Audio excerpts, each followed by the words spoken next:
ડ્રેનેજની અધૂરી કામગીરી અને ભૂવા પડવાથી સ્થાનિકોમાં ભારે આક્રોશ। વડોદરા શહેરના ફતેપુરા વિસ્તારમાં વોર્ડ નંબર 7 અને 14ની હદમાં છેલ્લા 8 મહિનાથી ચાલતી ડ્રેનેજની ગોકળગાય ગતિની કામગીરી સ્થાનિકો માટે માથાના દુખાવા સમાન બની ગઈ છે।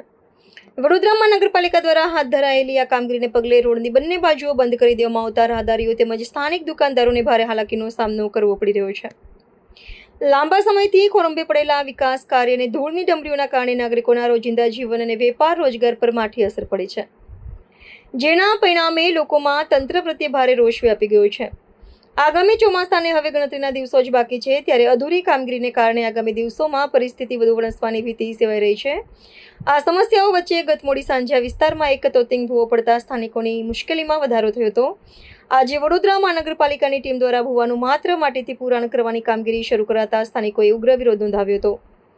નાગરિકોની સ્પષ્ટ માંગ છે કે ડ્રેનેજ લાઇન અને ભૂવાની કામગીરી ટેકનિકલ રીતે યોગ્ય અને કાયમી ધોરણે કરવામાં આવે, નહીં કે માત્ર હંગામી તીકડા મારીને સંતોષ માનવામાં આવે।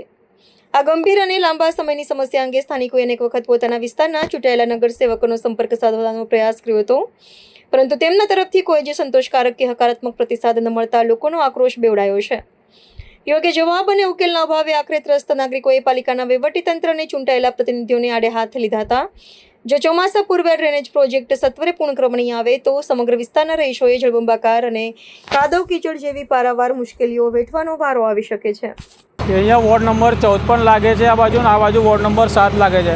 અત્યારે વોર્ડ જોવાની જરૂર નથી, અત્યારે જે કામગીરી થઈ રહી છે એવું એક થઈને કરો। અત્યારે વોર્ડ નહીં, અત્યારે કામગીરી બતાવવી જરૂરી છે મેન, કે અત્યારે જે અહીંયા ગાડી 8 મહિનાથી અમે દુકાનદાર બધા પરેશાન થઈ ગયા। તમે જો કોઈ બી દુકાનમાં એક ગ્રાહક નથી, બરાબર। બીજી એક વાત કે અહીંના કોર્પોરેટર અત્યાર સુધી કોઈ જોવા આવ્યા નથી અમને, કે ભાઈ તમને શું સમસ્યા છે, તમારો શું નિકાલ લાવો છે, તમને શું પ્રોબ્લેમ છે, તમને શેનો એ છે। અમે કહેવાનો મતલબ એ છે કે 8 મહિનાથી જે કામગીરી ચાલે છે, આ 8 મહિનાથી આ ખાડો ખોદીને મૂકી દીધો હતો, હવે કાલથી આ લોકોએ કામગીરી ચાલુ કરી।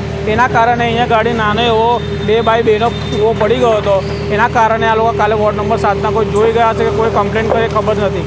એ આવ્યા સવારે લોકો કામગીરી કરવા, એમના માણસ એ આવ્યા ને એ લોકો અહીંયા ટ્રેક્ટર ભરીને માટોડી નાખવા આવ્યા હતા। અમારી માંગ એટલી હતી કે ભાઈ તમે આને ચોખ્ખું કરો, ક્લીન કરીને પછી આને એક લેવલથી બંધ કરી દો। તો આ એમના માણસનું કેવું એવું છે કે ભાઈ અમને અહીંયા પૂરવાનું કીધું છે ખાલી, હવે એ પૂરી દે તો આ જે વરસાદી કાચ છે, તમે જુઓ જે વરસાદી કાચ છે એને પૂરી દે તો અહીંનું ચાર દરવાજાનું પાણી નીચો વિસ્તાર આ છે નવા બજાર વોર્ડ નંબર 14 કે ત્યાં બધા જગ્યાનું પાણી ભેગું થાય છે। એ પાણી આ પૂરી દે આ કાચ, એ પાણી જાય કઈ। હવે આ જે નવી કાચ બનાવે છે એ તો 2 વર્ષનો કોન્ટ્રાક્ટ છે, આ લોકોનું કહેવાનું એવું છે 2 વર્ષ સુધી આ બને નહીં, ત્યાં સુધી એ પાણી આ પૂરી દે તો એ પાણી જાય કઈ, બધાની દુકાનોમાં જાય પાણી। અમે આનો સામનો ગયા વર્ષે પણ કરી ચૂક્યા છે, ખાસું નુકસાન અમે ભોગવી ચૂક્યા છે, અત્યાર સુધી કોઈનું વળતર અમને મળ્યું નથી। હા, રાજ્યમંત્રી તરફથી 50,000 અમને લોકોને કીધું હતું, એ આપવામાં આવ્યા છે, એમાંથી અમુકને મળ્યા છે, અમુકને નથી મળ્યા। હવે જે આ માંગ છે વહેલી તકે પતી જાય ને આને ચોખ્ખાઈ કરે એટલી અમારી માંગ છે સરકાર। કેટલા સમયથી આ ખાડો પડ્યો?